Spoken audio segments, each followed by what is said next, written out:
What'd you do with muffin bottoms? I made muffin bottom pie.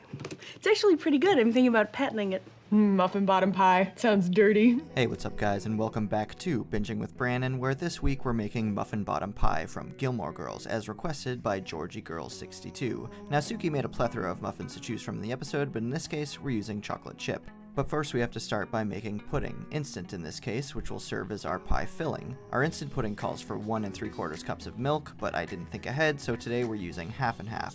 Dump in your powder packet and give it a good mix. This recipe comes courtesy of the unofficial Gilmore Girls cookbook, Eat Like a Gilmore, a great gift for any loved one. Taste it to make sure you're not allergic. And this vanilla fella is headed to the fridge for 10 minutes to firm up. In the meantime, clean up your workstation so your dad doesn't get mad. And we're gonna get out 6 tablespoons of butter, which we're gonna take a stab at microwaving until completely melted and liquidus. Then get yourself a sleeve of graham crackers, take a bite to remind yourself why you don't like graham crackers, and then put them in a Ziploc bag so we can crush them up using the only appropriate tool, a pot. This is going to serve as our pie crust. Don't be afraid to use your hands, the Crushinator's not around. And we're going to add that to a medium-sized bowl, or in this case a glass measuring cup, so our audience can see what we're doing. Add 1/4 cup of sugar, followed by our melted butter, and wow, does that smell good. Rethink your stance on graham crackers while you mix everything up with a fork, and also rethink your bowl size. Once it's about the texture of wet sand, our crust is ready. Dump out the majority into a 9-inch pan, and oh hey, we're using this thing again. Press the sandy mixture flat onto all surfaces and corners, and then the recipe doesn't say to do this, but I'm going to throw it in the fridge for a while to harden a bit to improve the structural integrity. Next, we need the other half of our pie filling, the cream. You can use Cool Whip or make your own from some heavy whipping cream, but my dad bought Cool Whip, so we're using Cool Whip. In the end, it's really up to you. After all, you are the Treaty of Versailles of your muffin bottom pie. Retrieve your pudding from the fridge once it's nice and jiggly, and transfer it to a larger bowl along with about half the tub of Cool Whip.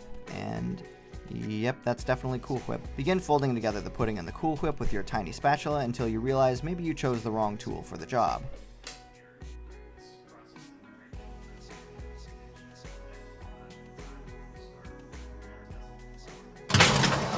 Once that's mixed together properly and is the consistency of deliciousness, season with a bit of kosher salt and freshly ground black pepper.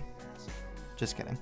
And now it's finally time for the titular ingredient, the muffin bottoms, which Suki was left with tons of because Lorelai only likes the tops. We're going to chop off our muffin stumps and then halve them again horizontally, making sure to eat however much we want in the process. So in the end, we're going to be left with a lovely little platter of 12 muffin bottoms. Retrieve your pie crust from the fridge and begin to layer the first 6, or 7 in my case, along the bottom of the pie. Then pour in about half of our vanilla whip mixture until the muffins look about covered. Even out with your beater and begin your second muffin layer. Now, if you find you're left with some empty space after using up all the muffin bottoms like me, feel free to totally ruin the entire point of this recipe and fill in the remaining gaps with some pieces of muffin top.